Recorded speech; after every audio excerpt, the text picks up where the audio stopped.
going to boxing. So how did this whole thing happen? So when it first came into it, I've always wanted to box. I wasn't allowed to box. I wasn't allowed to fight. Growing up, my dad was like, "You're going to be playing sports. You're going to go to college. You're going to get your education. You can figure out what you want to do. But I'm not going to pay for your education. You're going to have to be good enough to get your scholarships." We chose wrestling instead of baseball or football, and we ended up going with that. Won nationals, and we did all these different things.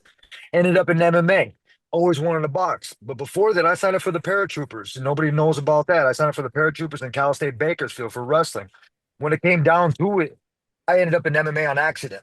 And it was kind of crazy how that ended up working out. I ended up becoming a world champion, but I always kept it in my mind. I always wanted to box.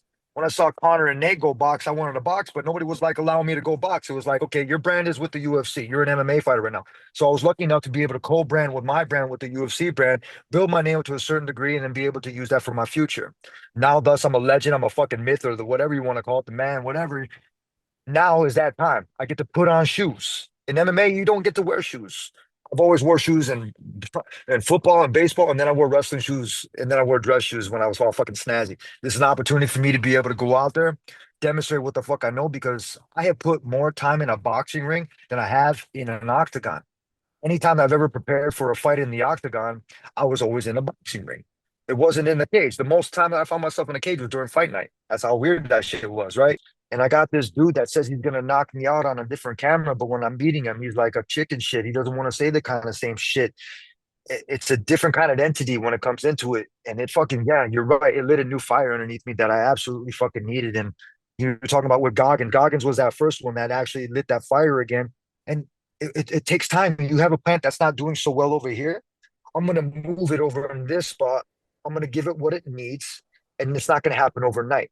It'll take some time, but when it does, you're gonna let before you know it, you're not gonna pay attention to it, and then it's ready to fucking go and sprout fruit. Right now, it's about that fucking time. I'm ready to go, and it's fucking good. We got about 2 weeks and probably like 3, 4 days when it goes into it. So you got about what, like 17 days, maybe 16, 17 days, almost a fight night. Like that's exciting to me.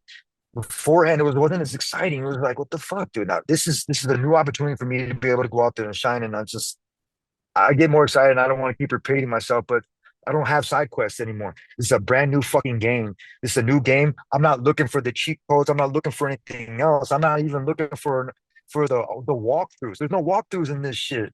This is interesting to me. It's like kind of like taking care of the case, putting it back, and making sure that's like, oh man, I can't wait. You're dusting off your controller, you're getting all your snacks, you're getting all your drinks, you're getting ready for everything, and you're putting it there, and everything's gonna be fucking awesome because your preparation is gonna be awesome when it goes into it. You're gonna put in the work, and you're gonna get exactly what you got on fight night.